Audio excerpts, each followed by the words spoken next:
Hello everyone! Welcome back to Graphic Design Daily. Congratulations! Kung nasa lesson 10 ka na, ibig sabihin, natapos mo na yung buong Canva plus ChatGPT Masterclass for Beginners. Sa loob ng 10 lessons, hindi lang tayo natutong gumamit ng Canva at ChatGPT. Natutuhan din natin ang tamang workflow ng isang graphic designer mula sa pagkuha ng ideas, pagsusulat ng prompts, paggawa ng marketing content, hanggang sa pag-design ng iba't ibang materials. Ngayon, hindi na tayo gagawa ng panibagong design. Ang gagawin natin ay pagsasama-samahin ang lahat ng natutuhan natin para makita kung paano nabubuo ang isang complete branding kit. Ito ang final project ng ating client na si Greenleaf Cafe.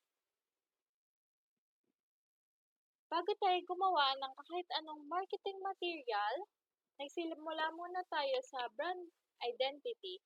Naalala ninyo sa lesson 5, doon tayo nag-brainstorm ng logo ideas gamit ang ChatGPT. Nag-request tayo ng iba't ibang concepts, pumili ng brand colors, naghanap ng font pairing at pagkatapos ay ginawa natin ang final logo sa Canva. Ito ang naging resulta. Makikita natin yung official logo, ayan, ni Greenleaf Cafe, color palette, at typography ng Greenleaf Cafe. Ito ang naging foundation ng lahat ng susunod nating design. Kapag malinaw ang branding guide mo, mas madali nang gumawa ng professional at consistent na marketing materials. Sunod naman ang Facebook advertisement. Naalala ninyo ang lesson 3? Hindi tayo agad nag-design sa Canva. Una, gumamit muna tayo ng ChatGPT para gumawa ng marketing copy. Nagpagawa tayo ng headline, kita din natin dito, body text, promo message, at call to action. Pagkatapos, saka natin inaayos sa Canva gamit ang tamang colors, images, at layout. Kaya ang final result ay isang Facebook ad na malinaw ang message, madaling basahin, at sumusunod sa branding ng Greenleaf Cafe. Makikita nyo na pareho pa rin ang logo, colors, ayan, green, and yellow, touch of yellow or gold, na ginawa natin sa branding guide. Alala niyo yung branding guide natin. Ayan. Ito naman ang ating Instagram carousel. Naalala ninyo ang lesson 4? Sa halip na gumawa agad ng 5 slides sa Canva, una muna nating pinagawa kay ChatGPT ang content outline. Nag-request tayo ng 5 topics. Pagkatapos, bawat topic ay ginawa nating isang slide sa Canva. Kaya ang unang slide ay tungkol sa cafe. Yan. Ang pangalawa ay tungkol sa coffee beans. Ang pangatlo ay ambience. Ang pang-apat ay featured products. At ang huli ay call to action. Dahil pare-pareho ang colors at layout, nagmumukhang isang professional carousel ang buong design. Ito naman ang promotional flyer. Naalala ninyo ang lesson 7? Ginamit ulit natin yung ChatGPT para gumawa ng content. Kasama ang headline, promo, business description, contact details, and pupunta natin sa baba. Pagkatapos, inilagay natin ang lahat ng iyon sa Canva at inayos ang layout. Ang maganda dito, hindi natin kinopya ang Facebook ad. Bagamat pareho ang branding, iba ang layout dahil iba rin ang purpose ng flyer. Mas marami itong information dahil pwede itong i-print o i-post online.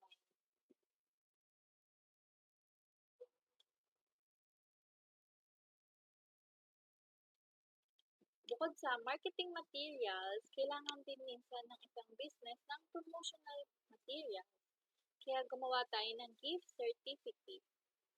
Ayan. Simple lang ang design, hindi natin nilagyan ng sobrang daming graphics. Ang focus ay readability at professionalism. Ginamit pa rin natin ang official logo, brand colors, at typography para kahit simpleng certificate lang ito, alam pa rin ng customers na bahagi ito ng Greenleaf Cafe. Ito naman ang restaurant menu. Naalala ninyo ang lesson 8?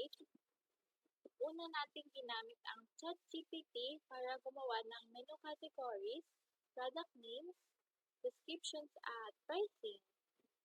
Yan. Kita natin dito yung pricing,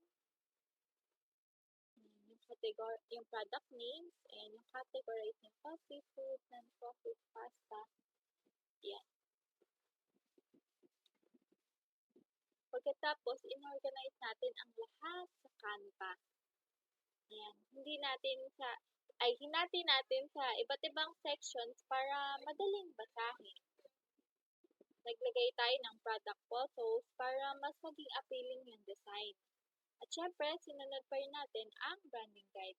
Kaya kahit menu lang ito, mukhang bahagi pa rin ito ng buong Greenleaf Cafe brand. At ito naman ang YouTube thumbnail. Naalala ninyo ang lesson 6? Una, nag-request tayo kay ChatGPT ng iba't ibang title, ideas, at hook. Pagkatapos, pumili tayo ng pinakamalakas na headline. Saka natin ito ginawa sa Canva, gamit ang isang malaking product photo, full title, at simpleng graphic elements. Hindi natin sinubukang lagyan ng sobrang daming effect. Mas importante na malinaw ang message at madaling maintindihan ng viewers. At narito na ang ating complete branding kit. Kung mapapansin ninyo, bawat design na ginawa natin ay dumaan sa parehong workflow. Hindi tayo basta nagbukas ng Canva at nag-design. Una, nagplano tayo. Gumamit tayo ng ChatGPT para sa ideas, content, headlines, at marketing copy. Pagkatapos, ginamit natin ang Canva para gawing visual ang mga ideas niyo. At sa bawat project, sinunod natin ang parehong branding guide, parehong logo, colors, font, at visual style. Ito ang tunay na workflow ng maraming graphic designers at marketers ngayon. Idea muna, strategy muna, content muna, design pagkatapos. At kapag sinunod mo ang prosesong ito, mas magiging mabilis, mas organized, at mas professional ang bawat project na gagawin mo.